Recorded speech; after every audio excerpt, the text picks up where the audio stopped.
আসসালামু আলাইকুম। আশা করি সবাই ভালো আছেন। অনেকদিন পরে আবার আপনাদের সামনে দেশে এসে হাজির হলাম। আমি এখন বাংলাদেশে অবস্থান করছি। বাংলাদেশে আসার পরে বিভিন্ন পত্রপত্রিকায় সোশ্যাল মিডিয়াতে দেখতে পাচ্ছি আসলে আমাদের হাম এখনো পর্যন্ত আমাদেরকে ছাড়ে নাই। আসলে হাম সহসাই ছেড়ে যাবে না, যদিও আমাদের বর্তমান সরকার হামের উপরে গুরুত্ব দিয়ে একটি ভ্যাকসিনেশন প্রোগ্রাম শুরু করেছেন। তবে এই ভ্যাকসিনেশন প্রোগ্রামের উপকারিতাটা যদি আমরা পেতে চাই, এটা একটু সময় লাগবে। তার কারণ এখনও পর্যন্ত গত 2 বছরের কারণে যে প্রবলেমটি দেখা দিয়েছে, অর্থাৎ হামের ইমিউনাইজেশন প্রক্রিয়াতে, অর্থাৎ যে শিশুদের মধ্যে বা যারা মানুষের মধ্যে হামের যে প্রোটেক্টিভ অ্যান্টিবডি থাকে, সেই অ্যান্টিবডি সম্পন্ন মানুষজনের সংখ্যা অনেক কমে গেছে। এর কারণ হলো ওই ইমিউনাইজেশন ব্রেকডাউন, দি প্রসেস, যেটা আমরা বলি যে ইমিউনাইজেশন প্রসেসটা যেটি শুরু হয়েছিল। আসলে দেখেন, WHO এবং ইউনিসেফ এই আমাদের দেশে এই ভ্যাকসিনগুলো নিয়ে কাজ করে, যেখানে বাচ্চাদের বা অ্যাডাল্ট ভ্যাকসিনেশন নিয়েও ওরা কাজ করে থাকেন। তবে বাচ্চাদের ডিজিজগুলো খুবই গুরুত্বপূর্ণ।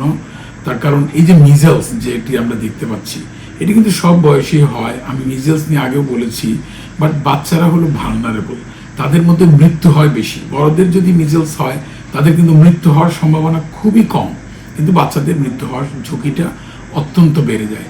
তো আমি পত্রপত্রিকাগুলো দেখতেছিলাম যে এখন পর্যন্ত প্রায় 50টি শিশু মারা গেছে, যেটি হলো হাম কনফার্ম। এবং হামের মতো কতগুলো সিমটম নিয়ে বাচ্চা মারা গেছে, সেটিও আপনার সংখ্যা কিন্তু অনেক অনেক অনেক অনেক বেশি। এখানে দুটি কথা আমি বললাম, একটা হলো হাম আর একটা হামের উপসর্গ। হাম মানে হলো কনফার্ম হাম, যেটি ডাক্তাররা কনফার্ম করেছে হ্যাঁ এটা সত্যি মিজেলস।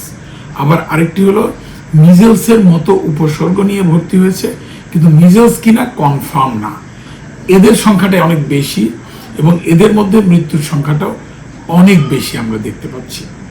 তাহলে আমরা যদি হামটা নিয়েই থাকি, তাহলে হামের এই যে মৃত্যু, হামের এই যে বেশি বেশি করে সংক্রমণ হওয়া, এটির কারণ হচ্ছে আমাদের দেশে যে ভালনারেবল পপুলেশন অনেক বেড়ে গেছে।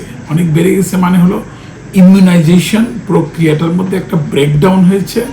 সেই ইমিউনাইজেশন প্রক্রিয়া ব্রেকডাউন হওয়ার কারণে আমাদের দেশে এই ঝুঁকি সম্পন্ন লোকজনের সংখ্যা বেড়ে যাওয়ার কারণে হামের আক্রান্তের ঝুঁকিটা বেড়ে গেছে এবং হামের সংক্রমণ বেশি বেশি করে দেখা দিচ্ছে। আমি পরবর্তীতে আরও এগুলো নিয়ে কথা বলার চেষ্টা করব। আশা করি আজকে এই পর্যন্তই। আপনারা ভালো থাকবেন। আসসালামু আলাইকুম।